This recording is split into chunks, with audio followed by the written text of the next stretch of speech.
भगवते वासुदेवाय। नमो भगवते वासुदेवाय। नारायणं नमस्कृत्य नरं चैव नरोत्तमं देवीं सरस्वतीं व्यासं ततो जयमुदीरयेत्। नष्टप्रायेषु अभद्रेषु नित्यं भागवत सेवया भगवती उत्तमश्लोके भक्तिर्भवति नैष्टिकी।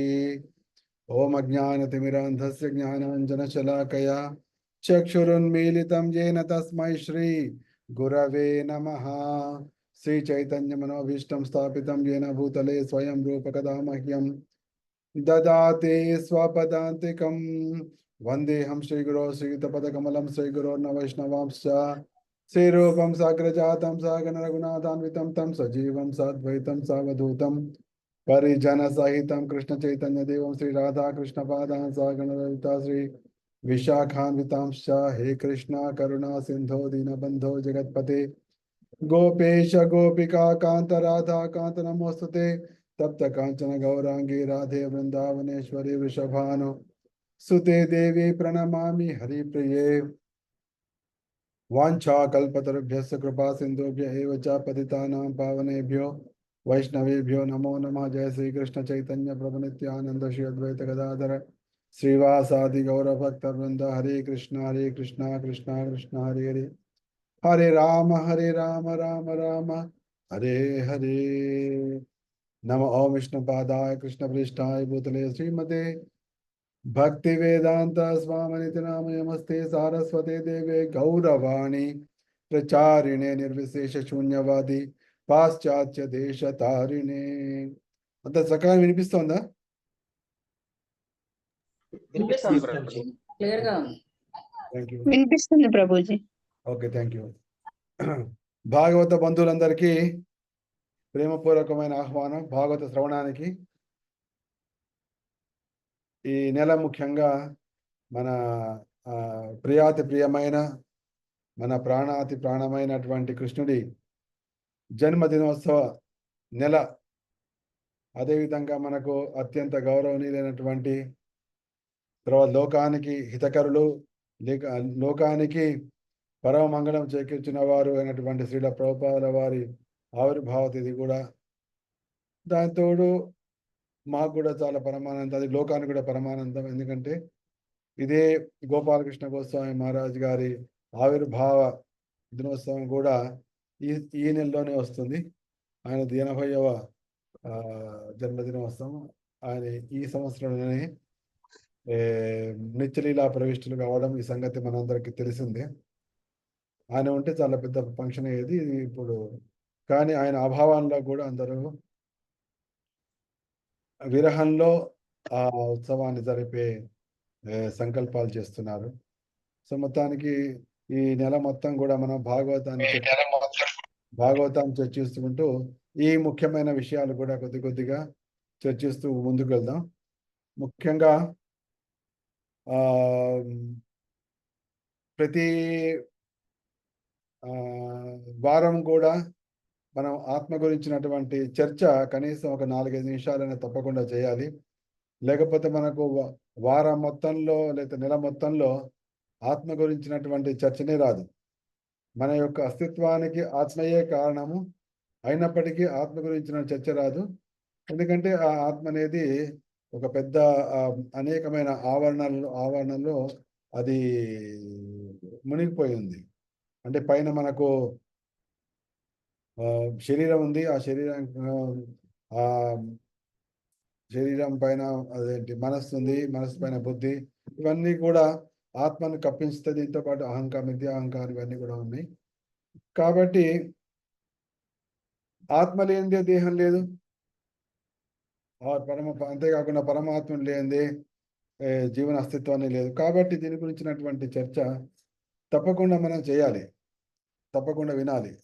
ఆత్మ అనేటప్పటికీ మనకు కొద్దిగా నీరసించిపోతుండొచ్చు మనం. అమ్మో, మళ్ళీ ఇది ఆత్మ గురించినటువంటి చర్చ వస్తుంది అని. కానీ మన అస్తిత్వానికి ఆత్మయే కారణం. అచ్చేద్యోయం అదాహ్యోయం అక్లేద్యో శోష ఏవచ నిత్య సర్వగత స్థాను అచలోయం సనాతనం. ఇది కృష్ణుడు అందుకోసం ముఖ్యంగా భగవద్గీతలోని 2వ అధ్యాయంలో 13వ అధ్యాయంలో ఈ ఆత్మ ఆరు తర్వాత పరమాత్మని గురించినటువంటి విస్తారమైన వివరణ ఇచ్చాడు. ఎప్పుడైతే మనకు ఆత్మ పరమాత్మల విషయం తెలుస్తుందో అప్పుడే కృష్ణుని గురించినటువంటి సంపూర్ణ అవగాహన వస్తుంది. ఎప్పుడైతే మనకు ఆత్మ విచారణ పరమాత్మ విచారణ కలుగుతుందో అప్పుడే పరమశాంతి కలగడానికి అప్పుడే ఆస్కారం. కృష్ణ ఏమన్నా అంటే యావత్ సంజాయతే కించిత్ సత్వం స్థావర జంగమం క్షేత్రజ్ఞ సంయోగాత్ తద్విద్ధి భరతర్షభ. విద్ధి అంటే తెలుసుకో భరత వంశంలో శ్రేష్ఠుడా, ఈ విషయం తెలుసుకో అని చెప్తున్నాడు. అంటే అర్జునుడికి చెప్పాడంటే మనందరూ చెప్తున్నాం, ఏం తెలుసుకోండి ఈ విషయం మీరు అని కృష్ణుడు గట్టిగా చెప్తున్నాడు. తద్విద్ధి, ఆ విషయాన్ని విద్ధి తెలుసుకో భరతర్షభ, భరత వంశంలో శ్రేష్ఠుడా. ఏమిటి ఆ విషయం అంటే యావత్ సంజాయతే కించిత్ సత్వం స్థావర జంగమం. ఈ జగత్తులో మనకు స్థావర జంగమ జీవులు కనిపిస్తుంటాయి. స్థావరములు అంటే కదలనివి, అంటే చెట్లు ఉన్నాయి, చెట్లు కదలవు అవి, కానీ అవి కూడా జీవులే. జంగమాలు ఉన్నాయి అంటే పక్షులే కావచ్చు, జలచరాలే కావచ్చు, లేకపోతే జంతువులే కావచ్చు, మానవులే కావచ్చు, ఇవన్నీ లేకపోతే క్రిములే కావచ్చు, ఇవన్నీ కూడా కదులుతూ ఉంటాయి. ఇవన్నీ జంగమ జీవులు, స్థావర జీవులు. ఈ స్థావర జంగమ జీవులు ఎన్ని ఉన్నాయో ఏవైతే జన్మించాయో, ఏవైతే జన్మను పొందాయో, యావత్ సంజాయతే కించిత్ సత్వం స్థావర జంగమం. స్థావర జంగమం క్షేత్రజ్ఞ సంయోగాత్ తద్విధి భరతర్షభ. అవి క్షేత్రజ్ఞ యొక్క సంయోగం వలన కలిసినాయని తెలుసు. సంయోగం వలన అవి ఉత్పన్నమైనవి అని తెలుసుకో అర్జున. ఇది తప్పకుండా తెలుసుకోవాలి. అంటే ఏంటి, ఇప్పుడు మనకు క్షేత్రము అంటే చాలా మంది తెలియకపోవచ్చు, లేకపోతే కొద్దిగా తెలిసి క్షేత్రము అంటే శరీరము అనుకుంటాం. కానీ కృష్ణుడు చాలా స్పష్టంగా చెప్పాడు, క్షేత్రము అంటే చాలా ఉన్నాయి. దాంట్లో ఇంద్రియాలు ఉన్నాయి, ఇంద్రియార్థాలు ఉన్నాయి, పంచమహాభూతాలు ఉన్నాయి, మనస్సు ఉంది, బుద్ధి ఉంది, కోరిక ఉంది, ద్వేషము ఉంది, ఇష్టము ఉంది, అయిష్టము, ఇవన్నీ కూడా ప్రకృతి గుణాలు, ఇవన్నీ కలిపి కూడా క్షేత్రము. క్షేత్రము అంటే మనం పని చేయడానికి భగవంతుడు ఇచ్చినటువంటి ఒక స్థలం అది. అయితే ఈ క్షేత్రము, ఈ క్షేత్రాన్ని తెలిసిన వాడు, ఇద్దరు కలిసే ఒక జీవుడు ఏర్పడతాడు. నేనున్నాను, నాకు ఒక క్షేత్రం ఉంది, ఈ క్షేత్రాన్ని నేను ఎప్పుడైతే తెలుసుకుంటానో నేను క్షేత్రజ్ఞుని అవుతాను.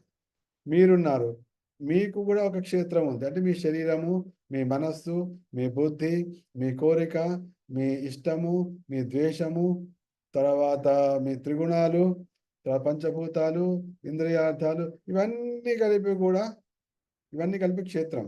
అంటే ఏంటి, మనం ఒక ఫుట్బాల్ ఆడాలి. ఫుట్బాల్ ఆడాలి అంటే దానికి ఒక గ్రౌండ్ కావాలి. అంతేకాకుండా ఉట్టిగా బాల్ని మనము తన్నుతూ పోలేము. తన్నుతూ పండి ఎంతసేపు చేస్తాము, దానికి ఒక గోల్ కావాలి. ఆ గోల్లో ఆ బంతిని తన్నుకుంటూ వెళ్ళి దాన్ని గోల్ చేస్తాం. అంటే ఏంటి, క్షేత్రం అంటే అక్కడ స్థలము కూడా కావాలి, బంతి కావాలి, గోల్ కావాలి, దాన్ని తన్నుకుంటూ వెళ్ళేటువంటి వ్యక్తి కూడా కావాలి. ఆ తన్నుకుంటూ వెళ్ళే వ్యక్తికి ఏదైతే స్థలం ఉందో ఆ స్థలం గురించినటువంటి సంపూర్ణ జ్ఞానం ఉండాలి. ఓకే, ఇక్కడ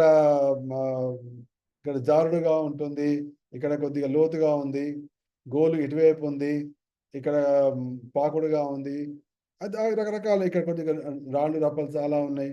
అంటే ఆ స్థలం గురించినటువంటి జ్ఞానం ఉండాలి. ఎప్పుడైతే స్థలం గురించినటువంటి జ్ఞానం ఉన్నప్పుడు అది వాడు క్షేత్రజ్ఞుడు, క్షేత్రం గురించి తెలిసినవాడు. తర్వాత క్షేత్రము, ఈ క్షేత్రజ్ఞుడు రెండుడు బట్టి ఈ స్థావర జంగమాలు అన్నీ కూడా సృష్టించబడుతున్నాయి. అర్జున తెలుసుకోవాలి, తెలుసుకో. ఎప్పుడైనా సరే మనం ఈ ఫుట్బాల్ మ్యాచ్లో ఒక 10 మందో 12 మంది జట్టు ఉంటుంది. ఇటు ఒక 12 మంది, ఇటు ఒక 12 మంది, ఒకటే బంతి ఉంటుంది. అందరూ దాని గురించి దాన్ని తంతూ ఉంటారు. వెళ్ళి వాళ్ళ వైపు గోల్ చేసుకోవాలి.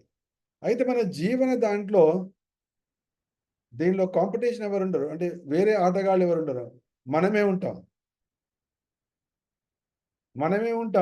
వెళ్ళి మనకు కావాల్సిన గోల్ ఉంటాయి, రకరకాల గోల్స్ ఉంటాయి. అంటే నాకు ఇది కావాలి, నాకు అది కావాలి, నాకు ఇది కావాలి, ఇదే విధంగా నాకు అనేకమైనటువంటి కోరికలు, లక్ష్యాలు ఉంటాయి. ఈ లక్ష్యాలన్నీ కూడా మనకన్నీ గోల్స్. అయితే మనము ఒక బంతి ఉంటుంది, ఆ బంతిని తన్నుకుంటూ ఆ గోల్లో వేయాలి. మళ్ళీ ఇంకో బంతి తన్నుకుంటూ వెళ్ళి ఇంకో గోల్లో వేయాలి. ఈ విధంగా మన లక్ష్యాలను కూడా సాధిస్తుంటాం. అదేమిటండి, కాంపిటీషనే లేకుండా, ఎవరు లేకుండా మనం హాయిగా గోల్ చేసుకోవచ్చు అని మీరు అనుకుంటారు. కానీ అట్లా కాదు. ఎందుకంటే ఈ క్షేత్రంలో ఇది సామాన్యమైనటువంటి క్షేత్రం కాదు. దీనిలో ద్వేషము ద్వేషము అని కూడా ఉంది దీనిలో. అంతేకాకుండా దీనిలో ఇంకేమన్నా చూద్దాం. కృష్ణ ఏం చెప్పాడు, ఇవన్నీ తెలుసుకోవాలి అర్జున అని చెప్తున్నాడు కృష్ణుడు.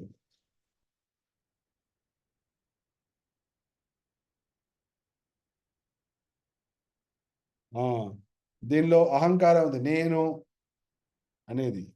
తర్వాత ప్రకృతి గుణాలు ఉన్నాయి, పంచమహాభూతాలు ఉన్నాయి, మనస్సు ఉంది, తర్వాత ఇంద్రియార్థాలు ఉన్నాయి, కోరిక ఉంది, ద్వేషం ఉంది, సుఖం ఉంది, దుఃఖం ఉంది, జీవ లక్షణాలు. ఇవన్నీ కూడా మనం గోల్ చేయకుండా అది ఆపడానికి, అంటే ఇప్పుడు ఏ విధంగా అయితే 2 జట్ల వాడు ఉంటాడు, మనం ఇటువైపు గోల్ చేద్దామనుకుంటే వాడు వాళ్ళ వైపు గోల్ ఆ బంతి లాగుతుంటాడు. అదేవిధంగా ఇక్కడ ఉన్నటువంటి మన ఆటలో మన మనస్సు, మన బుద్ధి, మన కోరిక, తర్వాత మన ద్వేషము, మన సుఖము, దుఃఖము, ఇవన్నీ కూడా ఆపోజిట్ ఆటగాళ్ళు, ప్రత్యర్థి ఆటగాళ్ళు, వాళ్ళు మన గోల్ కాకుండా చేస్తుంటారు. అందుకని కృష్ణుడు, నాయన నువ్వు క్షేత్రజ్ఞుడు తప్పకుండా తెలుసుకుంటేనే నువ్వు క్షేత్రజ్ఞుడు అవుతావు. వీటితో పాటుగా ఇంకో క్షేత్రజ్ఞుడు ఉన్నాడు. ఆ ఇంకో క్షేత్రజ్ఞుడు గురించి తెలుసుకోవాలి. ఆ క్షేత్రజ్ఞుడు ఆటలు ఆడడు, నిలబడి చూస్తూ ఉంటాడు అంతే. నిలబడి చూస్తాడు. మనం కనుక ఆ క్షేత్రజ్ఞుని యొక్క సహాయం తీసుకుంటే మనకు కావాల్సిన గోల్ని పర్ఫెక్ట్గా చేయొచ్చు. కాబట్టి ఈ జగత్తులో ఉన్నటువంటి స్థావర జంగమాలన్నింటికి కూడా ఈ క్షేత్రజ్ఞుని యొక్క కలిక ద్వారానే ఏర్పడింది. ఆ క్షేత్రం ఏంటంటే కూడా మనం తప్పకుండా తెలుసుకోవాలి. క్షేత్రంలో ఉండే మన ప్రత్యర్థి ఆటగాళ్ళు ఎవరంటే ద్వేషము, దుఃఖము, కోరిక, తర్వాత సుఖము, మనస్సు, పంచేంద్రియాలు, ఇవన్నీ కూడా లక్షణాలు అనేది. ఇది ఇవాళ కాసేపు ఆత్మ గురించిన చర్చ. ఎప్పుడైతే మనం దీని గురించి తెలుసుకుంటామో చక్కగా మనకు కావాల్సినటువంటి గోల్ నిశ్చయంగా చేయొచ్చు. లేకపోతే మన మనస్సు మన నుంచి బాల్ లాక్కుపోవడము, లేకపోతే ద్వేషం అనేది మన నుంచి దూరంగా తీసుకుపోవడము, లేకపోతే దుఃఖం అనేది మన బాల్ దూరంగా తీసుకుపోవడము, లేకపోతే ఇంద్రియార్థాలు మన నుంచి బాల్ని దూరంగా తీసుకుపోవడం, ఏదో జరుగుతుంది. చూస్తే మనం ఒకళ్ళమే ఉన్నాం ఆటగాళ్ళం, కానీ ఇవన్నీ కూడా మనము గోల్ చేయకుండా ఆపుతున్నాయి. ఈ విషయం తెలుసుకుందాం. ఎప్పుడైతే అంటే శ్రీకృష్ణుడే స్వయంగా మనతో గోల్ చేయించడానికి సిద్ధంగా ఉన్నాడు అని మనం తెలుసుకుంటామో అప్పుడు సుఖ భాగులు అవుతాం. కృష్ణుడు అందుకోసమే ఈ దివ్య జ్ఞానాన్ని తెలియజేస్తూ అర్జునుడికి, ఈశ్వర సర్వభూతాన ప్రతిష్టతి బ్రాహ్మణ సర్వభూతాన్ని యంత్రారూఢాని మాయయ. మనల్ని తిప్పుతూ ఉంటాడు. అయితే మనల్ని తిప్పకుండా మనల్ని ప్రశాంతంగా మనం ఉండాలి అంటే ఆ తిప్పేవాడిని ఆశ్రయించాలి. ఉదాహరణకి మనం రంగురాటం ఎక్కుతాం. రంగురాటం చాలా మంది ఎక్కే ఉంటారు. ఎక్కేంత వరకు బాగానే ఉంటుంది. ఎక్కిన తర్వాత టెన్షన్ వస్తుంది. ఆ తిప్పుతుంటే ఆ కళ్ళు తిరిగిపోతుంటాయి. ఎప్పుడు ఆగితే బాగుంటుందా అంటే వాడి మధ్యలో అయితే అది ఆగదు. సపోజ్ ఆ రంగురాటనాన్ని ఆపాలంటే ఏం చేయాలి? ఆ రంగురాటం ఆపాలంటే ఆ రంగురాటం తిప్పేవాడిని శరణు పొందాలి. తిప్పేవాడు ఆపనైనా ఆపు అంటే వాడికి ఆపే అవకాశం ఉంటుంది. అదేవిధంగా కృష్ణ ఏమన్నా అంటే ఈశ్వర సర్వభూతానాం హృదయేషు.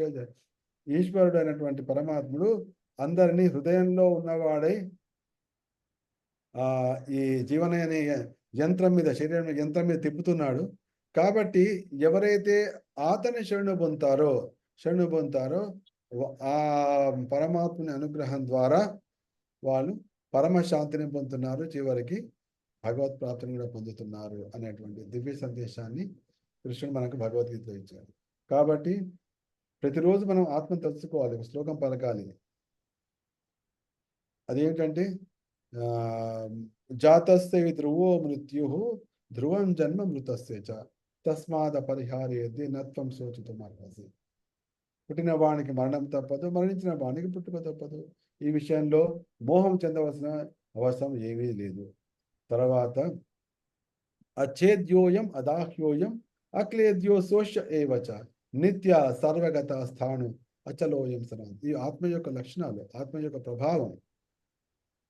సో మనము మానవులు మాత్రమే ఈ ఆత్మ గురించి చర్చ చేయగలరు. మానవుల్లో కూడా సరంగా మీరు కనుక ఎవరన్నా వ్యక్తి వేరే మతాల అంటే వాళ్ళకి ఆత్మ గురించి తెలియదు, వాళ్ళకి పునర్జన్మ అనే విషయమే వాళ్ళు పట్టించుకోరు. దాంట్లో మనం సనాతన ధర్మంలో రావాలి.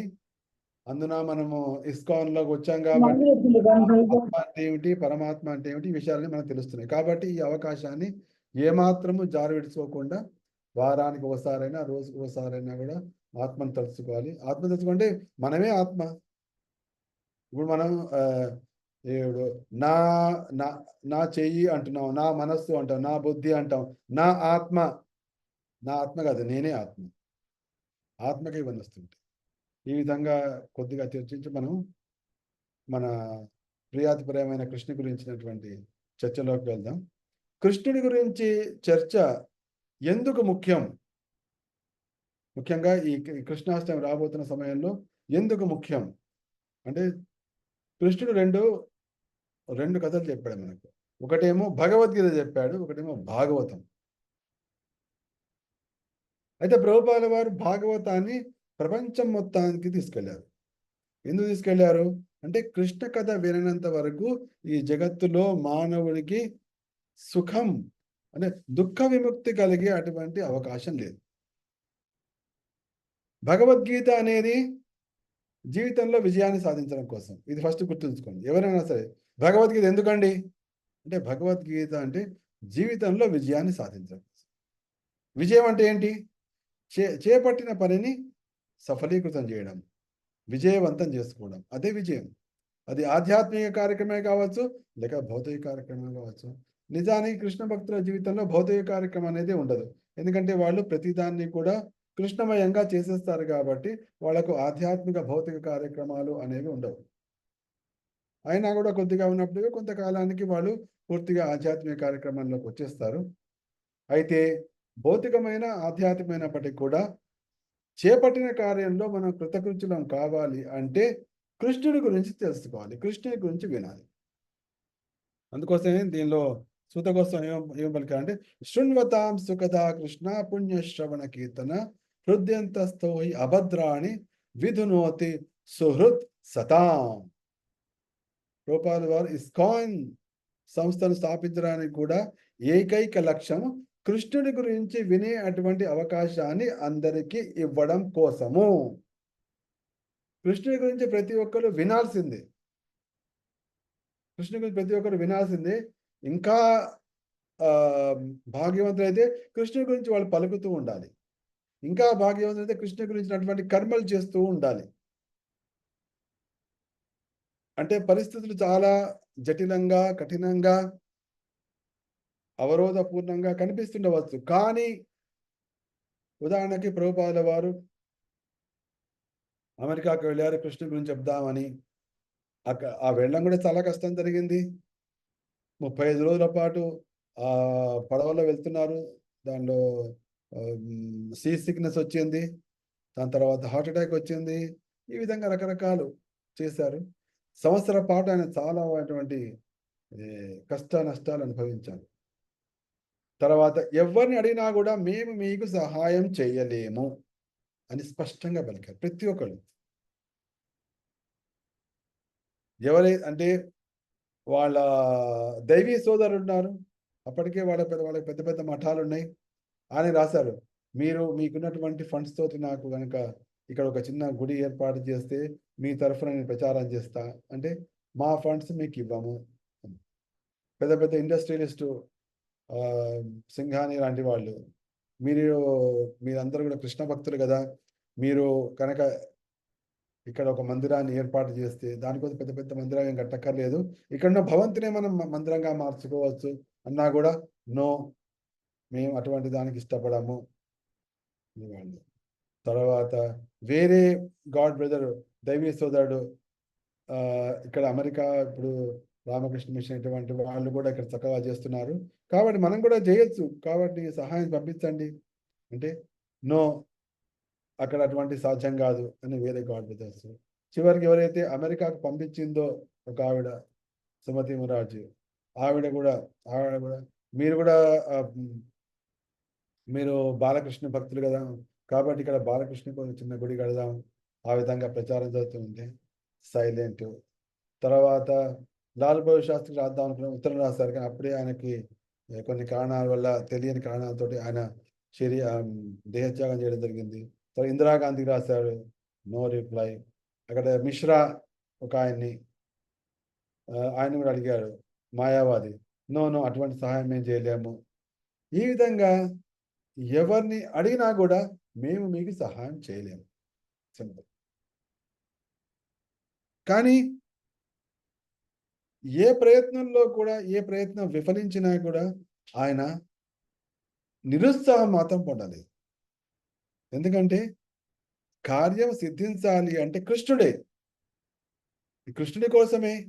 కాబట్టి కృష్ణుడు ఇంకా పెద్ద చేయించబోతున్నాడేమో, వీళ్ళని అడిగి నేను చిన్న చేసే బదులు ఇంకా పెద్ద అవుతుందేమో అనుకున్నారే తప్ప ప్రయత్నాలు చేస్తూనే ఉన్నారు. కానీ ఆయన నిరుత్సాహానికి మాత్రం గురికాదు. దానితో పాటుగా ఆయన ఈ ప్రయత్నాలన్నీ చేస్తూ కూడా చేసిన కార్యక్రమాలు ఏమిటి అంటే భాగవతాన్ని రాయడం. ప్రతిరోజు భాగవతాన్ని టైప్ చేసేవాడు. అది ఎట్లా ప్రింట్ అవుతుందో తెలియదు, కానీ రాసేవాడు. ఒకటేమో నామజపము. అప్పటికి ఎన్నేళ్ళకి, అప్పటికి ఆయన 70 ఏళ్ళు వచ్చేసినాయి. ఆ 70 ఏళ్ళ వయస్సులో ఆయన ఒంటరిగా ఇన్ని ప్రయత్నాలు చేస్తూ అక్కడ ఎంతకాలం ఉంటారో కూడా తెలీదు. ఆయనకు మొట్టమొదటి ఎంత వచ్చింది, ఓన్లీ 3 months 3 months వీసా మాత్రమే వచ్చింది. 3 months వీసాలో వచ్చింది. అయితే ఆయన 2 monthsలోనే ఒక 2 months ట్రై చేస్తా అనుకున్నారు. కానీ సుమతి మురార్జీ ఆవిడ రాసింది, మీరు వెళ్ళిన కార్యాన్ని పూర్తి చేసుకునే వెనక్కు రండి, మధ్యలో రావద్దు అని కూడా పంపించింది ఆవిడ ఉత్తరం. సో ఆయన పూర్తి ఉత్సాహంతో, ఎటువంటి నిరుత్సాహం లేకుండా కార్యక్రమాలు మాత్రం చేస్తూ వచ్చాయి. ఏంటంటే ఆ భాగవతాన్ని, మనం భాగవతం రాయలేము, కానీ మన భాగవతాన్ని చదవచ్చు, మనం భాగవతాన్ని వినవచ్చు. ఇప్పుడు అంతటి ఆచార్యులకే అంతటి అవరోధాలు వచ్చినప్పుడు మనమెంత, మన సామాన్య మనమెంత. కాబట్టి మనకు అనేకమైన అవంతరాలు రావచ్చు, అనేకమైన అడ్డంకులు రావచ్చు, మీకు సహాయం చేయలేము అని ఎవరైనా అనొచ్చు. అయినా కూడా నిరుత్సాహపడదు. ఎందుకంటే మనం కృష్ణుడిని పట్టుకున్నాము. దేని ద్వారా? భాగవతం ద్వారా. భాగవతం పట్టుకున్నాము అంటే కృష్ణుడిని పట్టుకున్నట్టే, అది కృష్ణ స్వరూపమే, కృష్ణుడితో మనం నేరుగా మాట్లాడుతున్నట్టే. అది ఆచార్యులు తాము తమ జీవితంలో చేసి చూపించారు. అది కూడా ఏంటి, దేశం కాని దేశంలో, కాలం కాని కాలంలో, వయస్సు కాని వయస్సులో ఎవరు కూడా సహాయం చేయలేము అన్న పరిస్థితులు అయినా కూడా ఆయన భాగవతాన్ని రాయడం మానేలేదు, టైప్ చేయడం మానేలేదు. భగవన్ నామం, కృష్ణనామాన్ని పలకడం మానేలేదు. కృష్ణనామానికి భాగవతానికి తేడా ఏమిటంటే భాగవతం ఏమో సనాతన ధర్మం, కృష్ణనామేమో యుగ ధర్మం. ఈ యుగంలో ఉన్నాం కాబట్టి కృష్ణనామాన్ని పలుకుతున్నాము. భాగవతం అనేది శాశ్వతము, అంటే అది భగవంతుని హృదయం నుంచే వచ్చింది, అది భగవంతుని వేణువు నుంచే వచ్చింది, అది బ్రహ్మదేవుని హృదయంలో. అంటే ఏంటి, అది అంతకుముందు లేదు అని కాదు, అంతకుముందు ఉంది, తర్వాత ఈ జగత్తు నశించిపోయిన తర్వాత కూడా భాగవతం ఉంటుంది, జగత్తు నడిచే సమయం కూడా భాగవతం ఉంటుంది. ఇది సనాతనమైంది. మనము సనాతనులము, అంటే మనకు ఆది మధ్య అంతం అనేది ఉండదు, జీవనం కాబట్టి మనకు ఉండదు. కాబట్టి ఎటువంటి ఏ విధంగా మనము అనాది ఆది ఉన్నామో అదేవిధంగా భాగవతం కూడా అటువంటి. కాబట్టి భాగవతాన్ని పట్టుకున్న వారికి ఎటువంటి, అంటే వారి యొక్క జీవిత సాఫల్యము, తర్వాత వారి జీవిత లక్ష్యము నెరవేరకపోవడం అనేదే ఉండదు. ఆలస్యం కావచ్చు, లేకపోతే ఇంకేదైనా కావచ్చు, కానీ లక్ష్యం నెరవేరకపోవడం అనేది ఉండదు.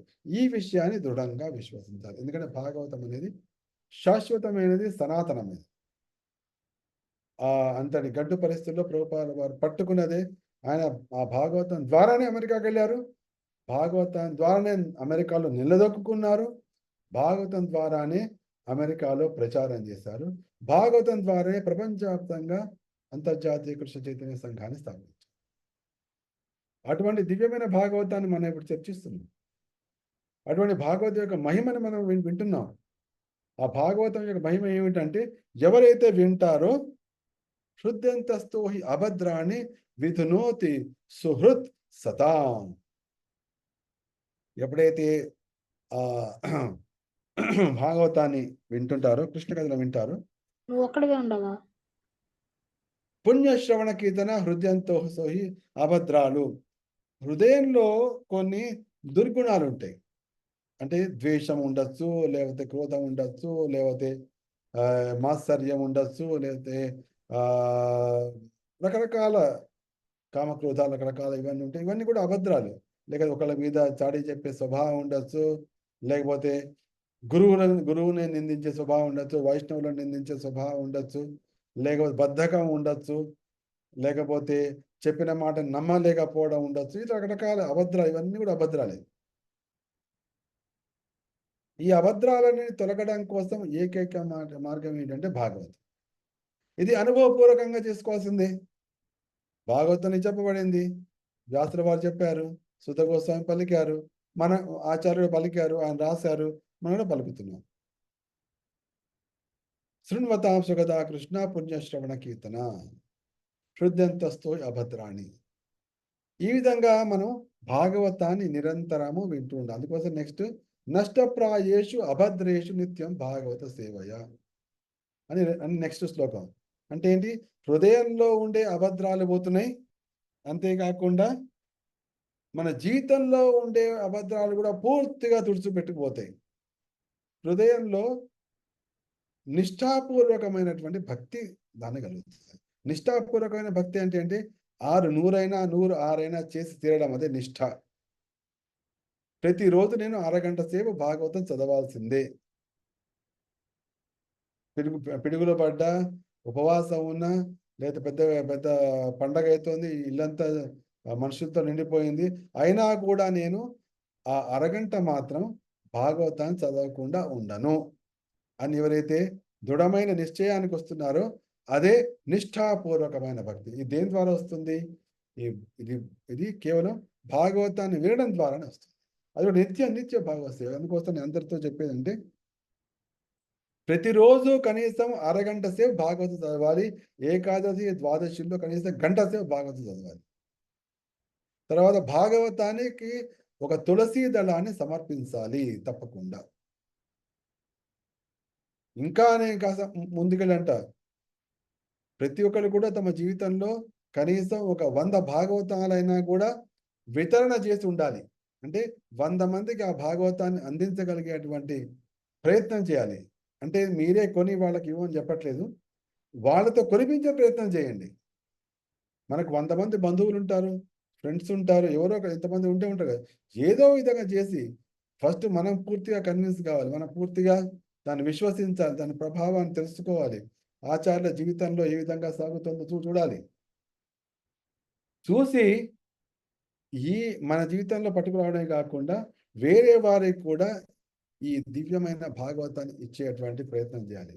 ఆ సంకల్పం చేస్తే చాలు, కృష్ణుడే లోపలించి మనకు మార్గదర్శిస్తారు. కాబట్టి ఎవరైతే కృష్ణ కథను వింటుంటారో, ఆ కృష్ణ కథను వినడం ద్వారా హృదయంలో ఉండేటువంటి ఈ దుర్గుణాలు పోతాయి. హృదయంలో దుర్గుణాలు ఎప్పుడైతే పోతాయో అప్పుడు మనస్సు ప్రశాంతత అవుతుంది, ప్రశాంతత చెందుతుంది. అప్పుడు రోగాలు పోతాయి. ఫస్ట్ భావరోగం పోవడం, ఇంకోటి ఫస్ట్ శరీరంలో ఉండే రోగాలు. ఎందుకంటే మనిషికి ఇంకోళ్ళ మీద కోపం ఎక్కువ ఉంటే చేయి నొప్పి, కాలు నొప్పి వస్తుంది. ఎవరికైనా ఒంటి నొప్పి వస్తుంది అంటే మనం ఎవరి మీద కోపాన్ని బాగా ప్రదర్శించామన్నమాట. దాని గుర్తు. కోపాన్ని ఎప్పుడైనా తగ్గించుకుంటామో బీపీ తగ్గిపోతుంది, తర్వాత నొప్పులు కూడా తగ్గిపోతాయి. అయితే ఈ విధంగా భాగవతాన్ని చదవడం ద్వారా కలిగే ప్రభావం ఏంటంటే మనలో ఉండేటువంటి 2 దుర్గుణాలు చాలా ఉన్నాయి. అదే రజస్తమో గుణాలు. ఈ రజస్తమో గుణాలు పోతాయి. ద్విగుణాలు, తెలుగు అంతా త్రిగుణాలు అంటుంటాం. త్రిగుణాలు ఉన్నాయి, కానీ సత్వగుణం మంచిదే కదా. పోల్సిన ఏంటంటే 2 గుణాలు, అదే ద్విగుణాలు 2 ఉన్నాయి. ఒకటేమో రజోగుణము, ఒకటేమో తమో గుణం. రజోగుణం అంటే మరీ కోపం, మరీ తీవ్రత. తమో గుణం అంటే ఎప్పుడు నిద్రపోవడం, తినడం, పడుకోవడం, బద్ధకం. అది తర్వాత మందబుద్ధి, అజ్ఞానము, తర్వాత ఇవన్నీ కూడా తమో గుణాలు. ఈ రజస్తమో గుణాలు తొలగడానికి భాగవతం. కాబట్టి మనం భాగవతం వినాలి, అదేవిధంగా భాగవతాన్ని చెల్లకు కూడా అందించడానికి ప్రయత్నించాలి. రూపాలు అందుకోసం ఉన్నారు. ఏమన్నారంటే భాగవతం అనేది కృష్ణుని యొక్క స్వయం రూపం. ఎవరైతే భాగవతాన్ని వింటారో అప్పుడే వారు దుఃఖం నుంచి బయటపడగలుగుతారు. ఆయన స్వానుభవంగా చెప్పారు. ఎంత గడ్డు పరిస్థితి, చుట్టూ కూడా గడ్డు పరిస్థితి. అది ఏ విధంగా ఉండేదంటే ఆయన అమెరికాకు వెళ్ళిన నెల రోజుల పాటు ఆయనకి ఎక్కడో వైఎంసీలోనూ ఒక స్థలంలో ఉండేదానికి రూమ్ ఇచ్చారు. కానీ ఎవరైతే ఆతిథ్యం ఇచ్చారో వాళ్ళ ఇంట్లోనే వచ్చి ఆయన వంట చేసుకుని భగవంతు నైవేద్యం పెట్టి తిని కడిగి ఆ విధంగా వెళ్తుండేవాళ్ళు పొద్దున సాయంత్రం. పొద్దున పూటేమో కొద్ది వంట ఎక్కువ చేస్తున్న వాళ్ళు, సాయంత్రం పూట మంచి చాలా తక్కువ. ఎవరైతే ఆ వంట చేసుకోవడానికి అది వాళ్ళు ఆతిథ్యం ఇచ్చారో వాళ్ళేమో నిత్య మాంసభక్షకులు. వాళ్ళ ఊరేమో మధుర, కానీ వాళ్ళు నిత్య మాంసభక్షకులు. అమెరికాకి వెళ్ళిపోయారు. మ్లేచ్చుల స్థానం, ఆ మ్లేచ్చుల స్థానంలో వాళ్ళు వెళ్ళినటువంటి గోపాల్ అగర్వాల్ ఒక అమెరికన్ యువతిని పెళ్లి చేసుకోవడం, వాళ్ళందరూ కూడా మాంసభక్షులు. కాబట్టి కుటుంబం మొత్తం మాంసభక్షంగా అయిపోయింది. వాళ్ళు ఆ విధంగా ప్రతిరోజు ఆ స్టవ్ల మీదే వాటి మీదే మాంసభక్షణ చేసేవాళ్ళు, మాంసం వండేవారు. కానీ 11 మొత్తం క్లీన్ చేసి పెట్టేవాళ్ళు. మళ్ళీ ప్రభుపాద వారు వెళ్ళి అక్కడ వంట చేసుకుని మళ్ళీ ఆ విధంగా వస్తుంది.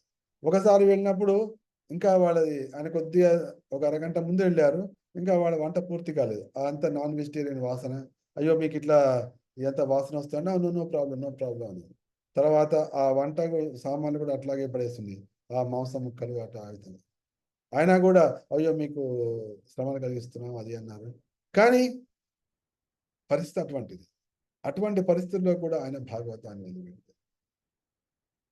ఆయన అమెరికాకు వస్తున్నప్పుడు కూడా మార్కిన్ భాగవత ధర్మం అంటే అమెరికాలో భాగవత ధర్మ ప్రచారం అనే కథను రాస్తూ ఇదే విషయం పలికారు.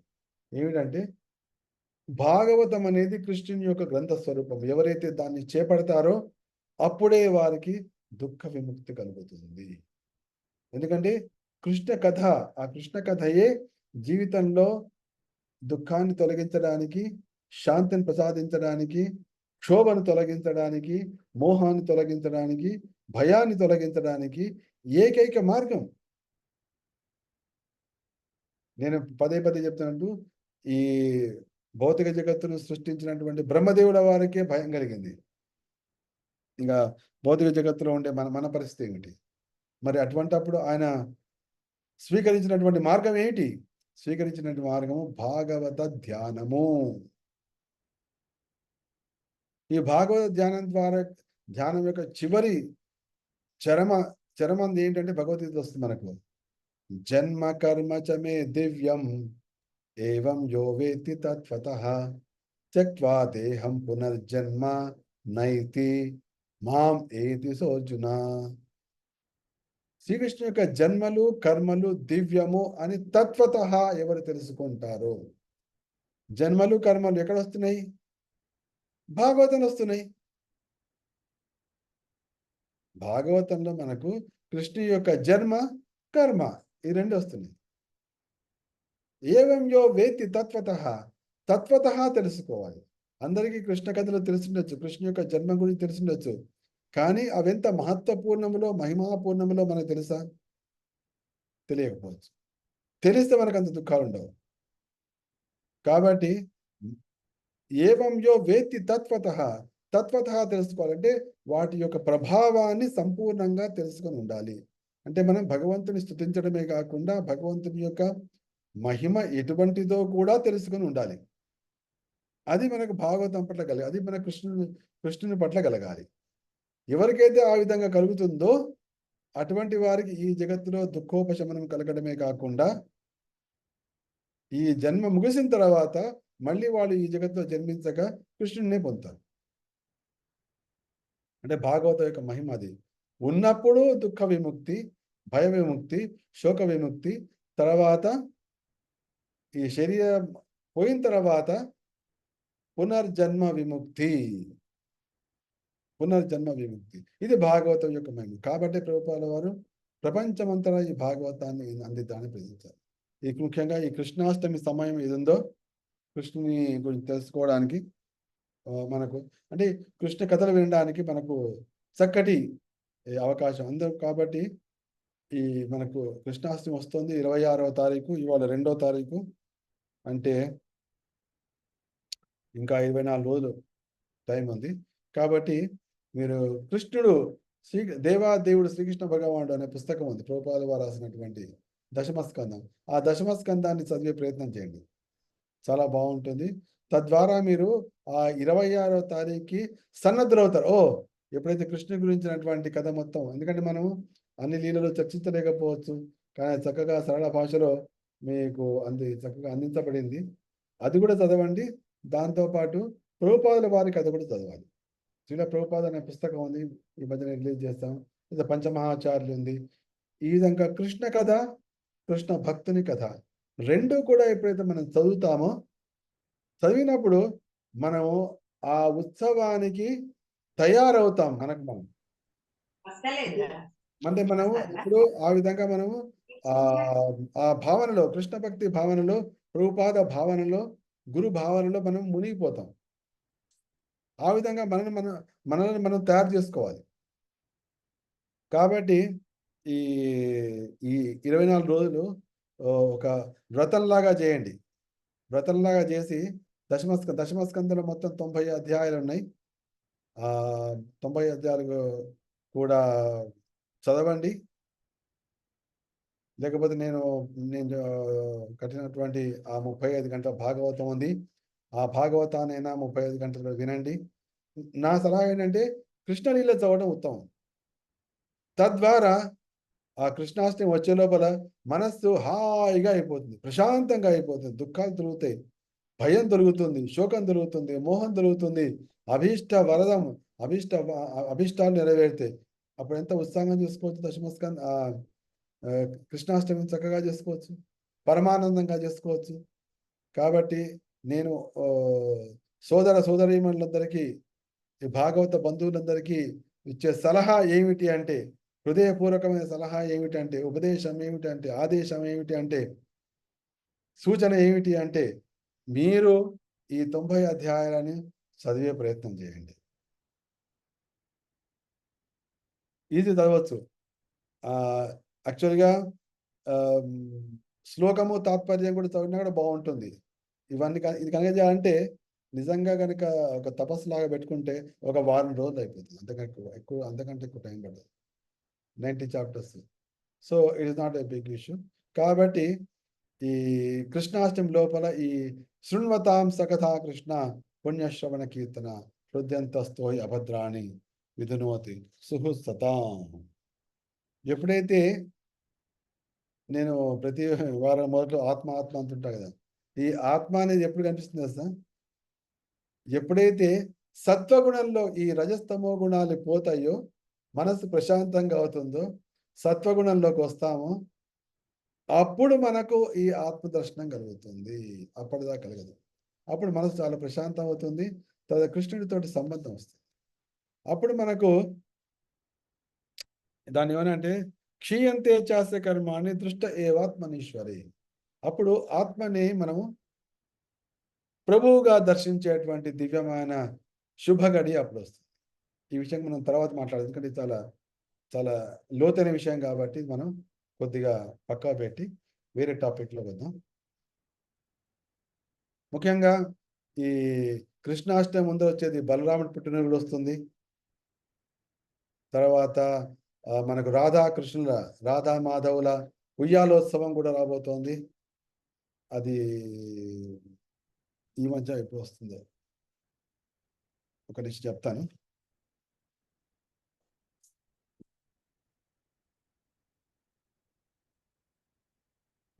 రాధాకృష్ణుల ఉయ్యాలోత్సవం మనకు 19వ తారీఖు నుంచి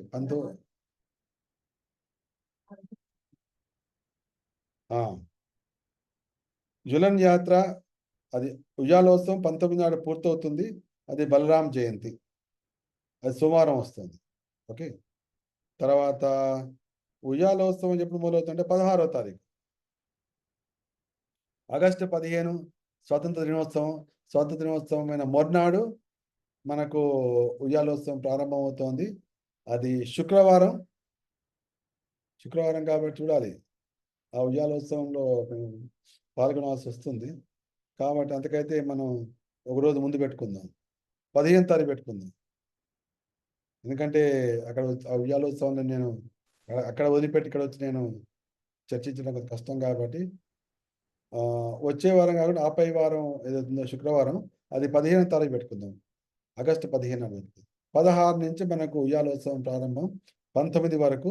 19 నాడు బలరాం జయంతి. బలరాముడి గురించి మనం చాలాసార్లు చెప్పుకుంటూనే ఉంటాం జీవితాంతం, 100 ఏళ్ల పాటు. ఎందుకంటే దీనిలో కృష్ణ కథల్లో మనకు అలుపు ఉండదు, తర్వాత విరామము ఉండదు, తర్వాత విసుగు కూడా ఉండదు. తర్వాత అది ఎప్పటికీ కూడా అన్నం తిన్నా కొద్దీ కడుపు నిండుతుందేమో కానీ కృష్ణ కథల తర్వాత మన ప్రియమైన విషయాలను వినడం ద్వారా మన హృదయం మాత్రం ఎప్పటికీ నిండకూడదు. ఇది కూడా ఉంది. కాబట్టి బలరాముడిదేమో 19th ఉంది. బలరాముడి యొక్క కరుణ వల్లనే మనందరం కూడా భాగవతాన్ని వినగలుగుతున్నాం. ఈ విషయాన్ని నేను చాలాసార్లు చెప్పాను.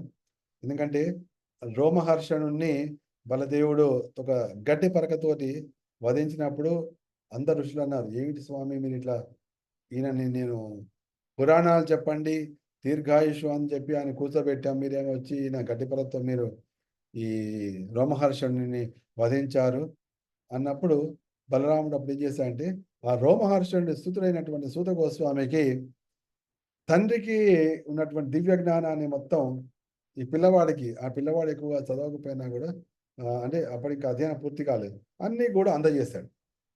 తర్వాత రోమహర్షణుడైనటువంటి సూత గోస్వామి గురువులందరినీ కూడా చక్కగా సేవించి మంచి పురాణ ప్రవక్తగా అయ్యాడు.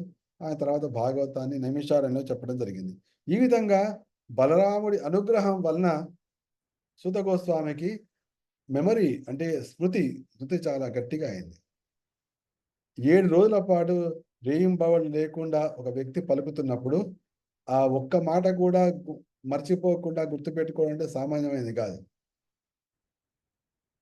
టాప్ మోస్ట్ రికార్డింగ్ సిస్టమ్ ఆయన ఆ విధంగా రికార్డ్ చేస్తున్నాడు. ఎందుకంటే బలరాముడు ఇచ్చినటువంటి కృపతోటి సూత గోస్వామి అన్నీ కూడా ఆ మస్తిష్కంలో ఆ స్మృతి పథంలో నిలిచిపోయినానికి చక్కగా నైమిషారణ్యంలో అందరికీ చెప్తూ వచ్చాడు. అటువంటి బలరాముడు వస్తుంది ఆ రోజు పుట్టినరోజు నాడు. ఆ రోజు కూడా అందరూ మందిరానికి వెళ్ళండి. బలరాముడికి ముఖ్యంగా తేనె అంటే ఇష్టం, తేనె అంటే చాలా ఇష్టం. కాబట్టి గుడికి వెళ్ళినప్పుడు లేదా బలరాముడి కోసం, ఎందుకంటే ఒక్కోసారి బలరాముడు ఉండకపోవచ్చు, కానీ ఇక్కడ జగన్నాథ్ బలదేవ్ సుభద్రాలు ఉన్న చోట అక్కడ బలరాముడు అంటే దగ్గరలో గుడి ఎక్కడ లేకపోతే కృష్ణ బలరాములు ఉంటారు, ఫోటో ఉంటుంది, మంచిగా తేనెను నైవేద్యం పెట్టండి. తర్వాత బలరాముడు లీలల గురించి వినండి. అరుణ ఎట్లా పంపిస్తుంది ఏదో ఒకటి వీడియో, ఆ వీడియో చూడండి. ఆ విధంగా బలరాముడు లీల వస్తుంది. 26 మనకు ప్రియమైనటువంటి కృష్ణుడి కథ, కృష్ణు లీలలు. కృష్ణులే మన జీవితాంతం వింటూనే ఉండాలి. ఎందుకంటే ఎప్పుడైనా కష్టం వచ్చిందంటే కృష్ణ లీలలు, ఆనందం వచ్చింది కృష్ణ లీలలు. తర్వాత ఎవరికైనా కానుక ఇవ్వాలి, కృష్ణ ఇవ్వాలి. ఈ విధంగా కృష్ణమయం అయిపోవాలి.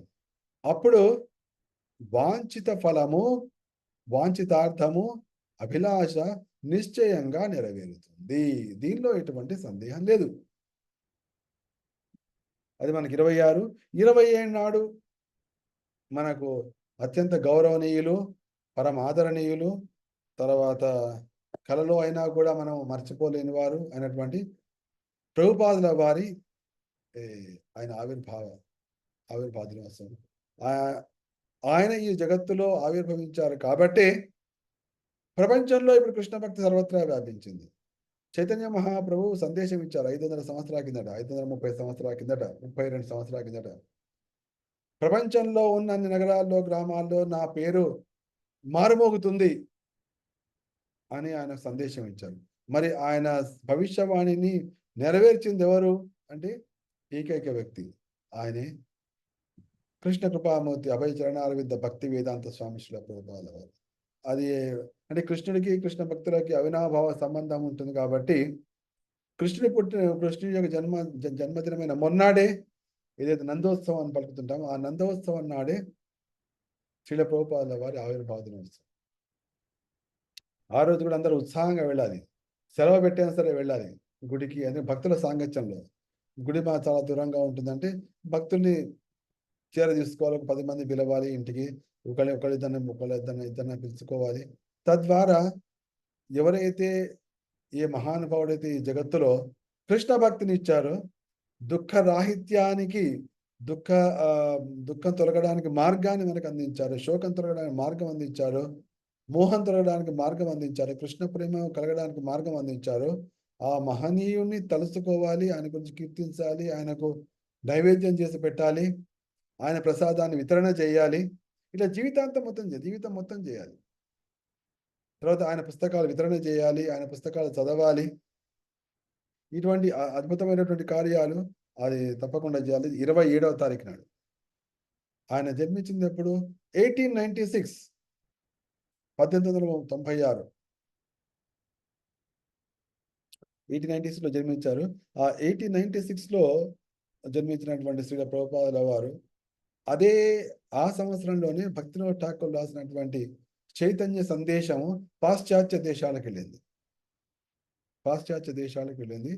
ఆ 1896లో ఆ స్టోరీ సాగి తర్వాత 1966 అంటే 70 ఏళ్ల తర్వాత ఆ కృష్ణ చైతన్యం అనేది పాశ్చాత్య దేశాల్లో స్థాపించబడింది. ఆ రోజు రావాలి. భక్తివినోద్ ఠాకూర్ అదే అన్నారు, ఏమనంటే అందరూ కూడా Russia, Persia, America, Europe, Australia అందరూ కూడా జై సచినందన అంటూ చైతన్య మహాప్రభు యొక్క సంకీర్తనను కడతాళ మృదంగాలతో చేసి ఆ దివ్యమైన గడియ ఎప్పుడు వస్తుందో అని చెప్పి ఆయన భవిష్యవాణి పలికారు. అదేవిధంగా మన తెలుగు రాష్ట్రాల్లో కూడా ఈ పాశ్చాత్య దేశవాసులందరూ కూడా కనీసం ఒక 100 మంది, ఆ 100 మందితో పాటు ఇంకొక 100 మంది, 200 మంది, ఒక 200-300 మంది కలిసి ప్రతి నగరంలో, గ్రామంలో, తాలూకాల్లో, ఆంధ్ర, తెలంగాణ మొత్తం కోట్లాది మంది హరినామ సంకీర్తన వినాలి. ఎందుకంటే అందరికి ఒక క్రేజ్ ఉంటుంది కదా, ఫారినర్స్ అంటే క్రేజ్ ఉంటుంది, ఆడ మగ అందరు కాదు. కనీసం ఒక 100 మంది ఫారినర్స్ తెల్ల చర్మం, తర్వాత శుద్ధ భక్తి, తర్వాత సాంప్రదాయకమైనటువంటి కట్టుబొట్టు, చిన్నపిల్లలు, పెద్దవాళ్ళు, వీళ్ళందరూ కూడా ఎటువంటి జంకు, ఎటువంటి సంకోచము, ఎటువంటి బిడియము, ఎటువంటి నామోషి ఇవన్నీ లేకుండా చక్కగా కీర్తన చేస్తుంటే వాళ్ళ వెంట ఇంకొక భారతీయులైనటువంటి కృష్ణ భక్తులు వాళ్ళు ఒక 100 మంది, 200 మంది అట్లా కీర్తన చేస్తూ పోతే మృదంగాలు, కడతాళతోటి అప్పుడు కోట్లాది మంది ఎప్పుడైతే ఆ సంకీర్తన వింటారో అప్పుడు హృదయంలో కృష్ణ ప్రేమ అంటే అదేంటి, ఇది యాక్చువల్గా యుగ ధర్మం. ఆ యుగ ధర్మం అట్లా రావాలి. అప్పుడు చైతన్య మహాప్రభు చెప్పినటువంటి యారదాకే తారకాయ కృష్ణోపదేశ్ అమార ఆజ్ఞాయ గురు హాయ తారాయి దేశ్ అన్నట్టు ఆ 2 తెలుగు దేశాల్లో కూడా చక్కగా కృష్ణ భక్తి వ్యాప్తి చెందుతుంది. నానా మతాలు అప్పుడు కూడా నానా మత గ్రాహగ్రస్తాన్, నానా రకాలైనటువంటి మొసళ్ళ లాంటి ఆయన దాంట్లో కృష్ణదాస్ కరవాది గోస్వామి రాశారు. నానా మత గ్రాహగ్రస్తాన్, గ్రాహము అంటే మొసలి. ఏనుగు ఎంతటి శక్తివంతమైనప్పటికీ కూడా మొసలి నోటికి కనుక చిక్కితే, అది కూడా నీళ్ళ లోపల చిక్కితే తనను తాను కాపాడుకోలేదు. మనం ఈ కథ మనం గజేంద్ర మోక్షంలో కూడా విన్నాం. అయితే ఈ రకరకాల మతాలు ఏ విధంగా ఉన్నాయంటే, రకరకాల మతాలే కావచ్చు, రకరకాల దేవీ దేవతల పూజలే కావచ్చు, సంప్రదాయాలే కావచ్చు, ఇవన్నీ కూడా ఎటువంటివి అంటే మొసళ్ళ లాంటివి. ఆ మొసళ్ళ నోటికి చిక్కి మానవులందరూ శిథిలమైపోతున్నారు. అంటే చిన్న చిన్న కోరికలు, అంటే కోరికలు తీరట్లేదని కాదు, కోరికలు తీరుతున్నాయి, కానీ చిన్న కోరికలు, చిన్న చిన్న కోరికలు. తర్వాత ఆ కోరికలు కూడా తీరిన తర్వాత అల్పం, అంటే ఏంటి, షార్ట్, తొందరగా మళ్ళీ నష్టమై మళ్ళీ ఇంకో కోరిక వచ్చేస్తుంది. దాని బదులు మహాకల్ప వృక్షము, తర్వాత యోగేశ్వరుడైన కృష్ణ భక్తిలోకి వస్తే ఎంత అద్భుతంగా ఉంటుంది. సమస్త అభిలాషలు నెరవేరుతాయి కదా. కాబట్టి ఎప్పుడైతే ఈ నామ సంకీర్తన ద్వారా ఫస్ట్ పాపం పోతుంది. నామ సంకీర్తన యొక్క మహిమ ఏమిటంటే, సపోజ్ భాగవతం చెప్తున్నా, భాగవతం చెప్తే చిన్నపిల్లలు నిద్ర వస్తుంది. ఓన్లీ ముసలి వాళ్ళు, వీళ్ళు, ఆడవాళ్ళు ఎవరో వాళ్ళు వచ్చి కూర్చుంటారు. పనులన్నీ అయిపోయిన వాళ్ళు, యంగ్స్టర్స్ రారు, పిల్లలు రారు, వచ్చినా పడుకుంటారు, యువకులు రారు, యువతులు రారు. కానీ సంకీర్తన అటువంటిది కాదు. సంకీర్తనలో ముసలి వాళ్ళు, చదువురాని వాళ్ళు, పిల్లలు, కుక్కలు, ఎవరైనా రాగలరు. అందరూ కూడా చక్కగా నృత్యం చేయొచ్చు, చక్కగా కీర్తన చేయొచ్చు, చక్కగా ప్రసాదం తీసుకోవచ్చు. సో ఈ విధంగా ఎప్పుడైతే ఆ నామ సంకీర్తన ప్రారంభించింది ఎవరు అంటే శ్రీల ప్రభు పాదుల వారు ప్రపంచంలో. అది మహత్తరమైనటువంటి పరమాద్భుతమైన ఒక రీస్పిరిచువలైజేషన్, పునః ఆధ్యాత్మికత. అంటే ఇప్పుడు పునర్నిర్మాణము అని అంటాం కాబట్టి ఆధ్యాత్మికతను ఆయన పట్టుకొచ్చారు. అంటే ప్రతి ఒక్కరు కూడా ఆత్మదృష్ట్యా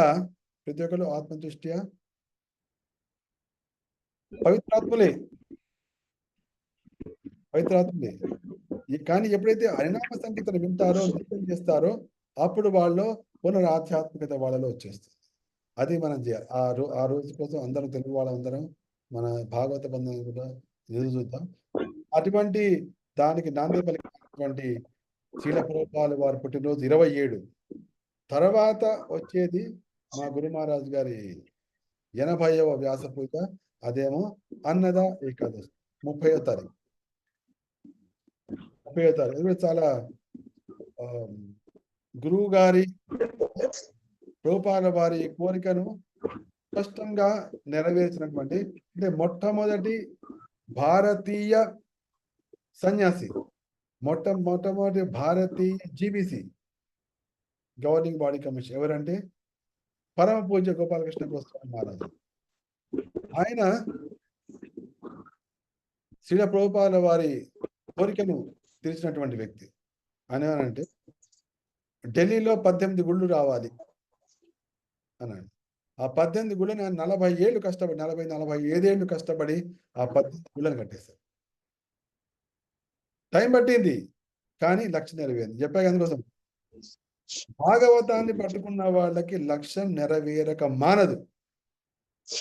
సమయం పట్టచ్చు, కానీ అపజయం ఉండదు, విజయం తథ్యం అని చెప్పడం కోసం ప్రభుపాదుల వారి సాక్షాత్తుగా దానికి ఉదాహరణ, బ్రహ్మదేవుల వారి సాక్షాత్తుగా ఉదాహరణ, గోపాలకృష్ణ గోస్వామి మహారాజు గారే ప్రత్యక్ష ఉదాహరణ. 18 గుళ్ళు ఏకదాటి ఒకటే స్థానంలో, అంటే ఢిల్లీ చాలా పెద్ద స్థానం, కట్టారు అక్కడ ఆయన.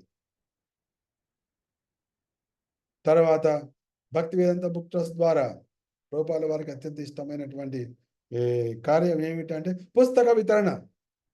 ఆ పుస్తక వితరణ కార్యక్రమాన్ని ఆయన నిరాటంకంగా 50 ఏళ్ల పాటు చేశారు. చేసి ఆ కర్రను నాకు అందించి వెళ్ళారు. నన్ను ఈ భక్తివేదాంత బుక్ ట్రస్టీగా చేయడం. కాబట్టి ఆయన తరఫునని నేను మొన్న తిరుపతికి వెళ్ళాను, తర్వాత పూనాకి వెళ్ళాను, నెక్స్ట్ ఒక 10 రోజుల్లో ఢిల్లీకి వెళ్తాను. అంటే అందరికీ గురువు గారి తరఫున చెప్పడం అనమాట, పుస్తకాల గురించి పుస్తకాలు వితరణ చేయండి అని గురువు గారు చెప్పారు. ఆ విధంగా చేద్దామని. ఆయన 30వ తారీఖు అంటే కృష్ణుడి కోసం ప్రభుపాదుల వారు జన్మిస్తే ప్రభుపాదుల వారి కోసం గోపాలకృష్ణ గోస్వామి మహారాజ్. ఆయన 1944 జన్మదినోత్సవం. ఈ 1944 ఒక ప్రత్యేకత ఉంది. ఎందుకంటే శ్రీల ప్రభుపాదుల వారు తమ గురువు గారి ఆదేశాన్ని నెరవేర్చడం కోసం 1944లో బ్యాక్ టు గాడెడ్ మ్యాగజైన్ స్థాపించారు. 1944లో బ్యాక్ టు గాడెడ్ మ్యాగజైన్ స్థాపించారు. ఆ 1944లోనే గోపాలకృష్ణ గోస్వామి మహారాజ్ గారి యొక్క ఆవిర్భావం జరిగింది. అంటే రెండు కోయిన్సైడ్ అనమాట. పర్ఫెక్ట్. తర్వాత ఎప్పుడైతే ప్రభుపాదుల వారు 1966లో అంతర్జాతీయ కృష్ణ చైతన్య సంఘం స్థాపించారో అదే సమయం 1966లోనే గోపాలకృష్ణ మహారాజ్ గారు అమెరికాలో కాలుపెట్టారు. అప్పటిదాకా ఆయన యూరోప్లో ఉండేవాళ్ళు.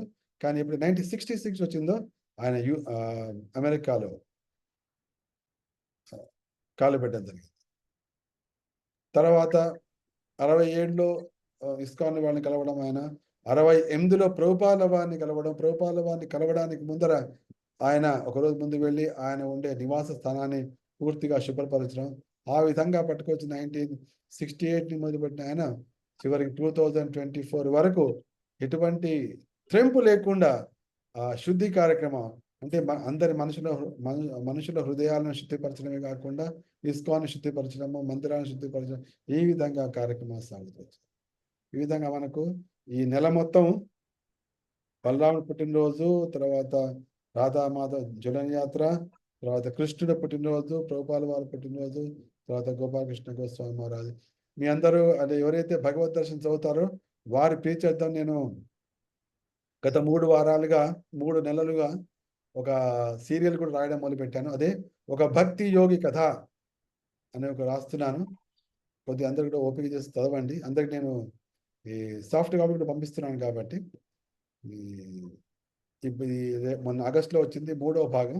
ఈ విధంగా మీరు ఇంకొక 2-3 వారాలు, ఇంకో 2-3 నెలలు వస్తుంది. అప్పుడు గోపాలకృష్ణ మహారాజ్ గారి గురించిన కొంత వివరాలు మీకు తెలిసే అవకాశం ఉంది. ఎందుకంటే కృష్ణుడి గురించి తెలుసుకోవాలి, మహానుభావుల గురించి కూడా తెలుసుకోవాలి. ఎందుకంటే మహానుభావులు ఉన్నప్పుడు వారి విలువ మనకు తెలియదు, వారు పోయిన తర్వాతనే వారి విలువ మనకు తెలుస్తుంది.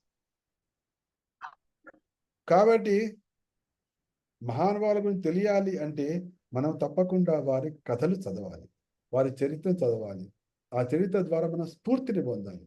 పొందినప్పుడు మనం కృష్ణ సేవ చేయడానికి, ఈ మిషనరీ యాక్టివిటీస్లో, ఈ ప్రచార కార్యక్రమంలో పాల్గొనడానికి మనం ప్రయత్నిస్తాం. కాబట్టి అందరికీ చివరిగా చెప్పే సందేశం ఏమిటంటే, ఈ వారానికి రేపటి నుంచే మొదలుపెట్టండి దశమ స్కందం చదవడము. అది దేవాదేవి కృష్ణ భగవానుడు అనే వచన రూపంలో చదవచ్చు, లేదా 4 భాగాలు ఉన్నాయి దశమ స్కందంలో. దానిలో శ్లోకము, తాత్పర్యం చదవండి. దానిలో భాష్యం చదవక్కర్లేదు. అంటే ఇప్పుడు ఒక వ్రతం రూపంలో కృష్ణాష్టమి వ్రతం కాబట్టి కృష్ణ కథా వ్రతం, కృష్ణ కథా పఠన వ్రతం, కృష్ణ కథా శ్రవణం వ్రతం అట్లా చేయండి. సమస్త అంటే హృదయంతస్థో అభద్రాణి, హృదయంలోని అభద్రాలు నిశ్చయంగా తొలగిపోతాయి. కృష్ణాష్టమి వచ్చే లోపల సమస్త అభీష్టాలు నెరవేరడం, సమస్త దుఃఖాలు తొలగడం, సమస్త క్లేశాలు తొలగడం, సమస్త భయం తొలగడం తథ్యం. తర్వాత రూపాల వారి చదువుకు చదవడం. ఈ విధంగా కృష్ణాష్టమి మనం తయారైన వాళ్ళం. శుభమస్తు, విజయస్తు.